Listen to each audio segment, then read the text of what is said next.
Thinking Gamer here, and I've been thinking.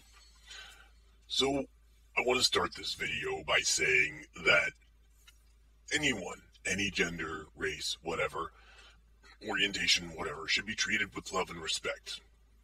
But that said, with all this recent, hey, Christians are in the wrong, they're all evil, they're the only religion that hates homosexuality, I thought I'd dispel that and debunk that's not just unique to Christians, but there are other religions out there, non-Abrahamic religions, because we all know Islam hangs them from a crane.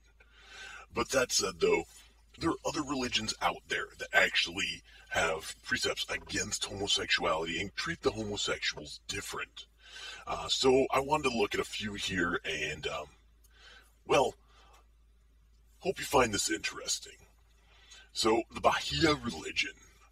Baha'i, I'd never heard of this before I started doing research in the matter. They have a precept that says, no matter how devoted and fine the love may be between people of same sex, let it be an expression of sexual acts is wrong. So they're basically saying that any type of same-sex relationship is wrong. This comes from the Baha'u'llah, the Kitab-i-Aqdas. I'm going to leave links below so you can look this up for yourself, because I definitely want you to think for yourself, not just trust what I say. Buddhism is actually another interesting one, because the Buddhist religion says that homosexual cannot be a monk or a nun, because they're afraid that they'll try and entice other monks or other nuns to their sexual wiles. So they actually have prohibitions against that. Well, general homosexuality is up for debate as whether it's path of enlightenment or not.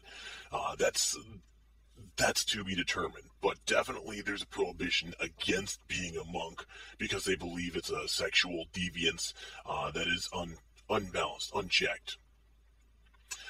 Hermeticism is also an interesting one. Again, this is me looking up different religions that I wasn't always familiar with. And Hermeticism, in their precepts, they say the masculine and feminine principles are always at work. It's not true only of the plane, but mental and spiritual planes. And sex basically is manifested on this plane versus other planes it's not. So, okay, cool. But then they say additionally that if there's anyone who has degraded teachings towards lust, that it's a perversion of nature's principles. And there's more in there, but basically their initial precept is that it takes a man and a woman. There has to be that balance for it to be marriage, for it to be love. But essentially, though, even in Hermeticism, homosexuality is seen as not what was intended by the great spirits. Or I'm not familiar with Hermeticism. I found this interesting that this was something that was in their religion. Hinduism I actually do have some familiarity with, and the Hindu have a separate class of people. So you have men, you have women, and then you have other. And so if a man decides he wants to be a woman, he would have to live out his life as a woman. In many cases, undergoing ritual castration, he would become a third sex.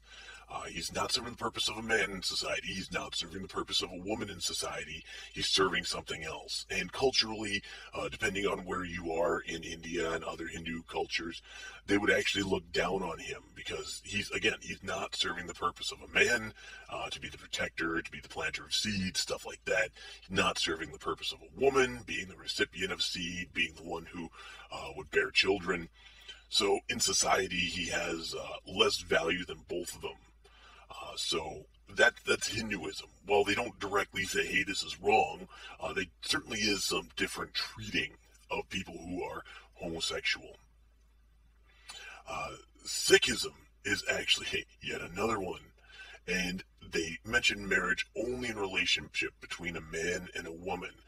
Therefore, same-sex marriages should not be conducted.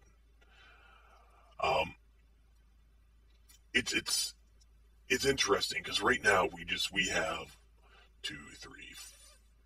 we've got about 4 different religions, 5 religions maybe so far that have said, hey, homosexuality is not normative. It's not the best of their gods or spirits or I don't know what Buddhism is as far as orientation, but it's basically it's not the best.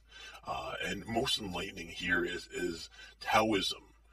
When the Elder Lord is speaking in the third precept, he says the precept against misconduct, if it happens and it's not between a man and woman who are married to each other, then it's sexual conduct, sexual misconduct, and they will never have enlightenment. So even Taoism says that, hey, it's man and woman, anything else will not receive enlightenment. So it's interesting when you look at what these other religions are saying. So the prohibitions, the understanding that homosexuality is something else, is not uniquely Abrahamic. It's not uniquely Abrahamic.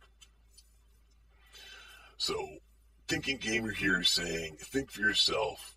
Definitely go look these up. These are something that you may find interesting, you may find enlightening, but certainly go look them up and learn for yourself. Think for yourself. Don't believe what others tell you.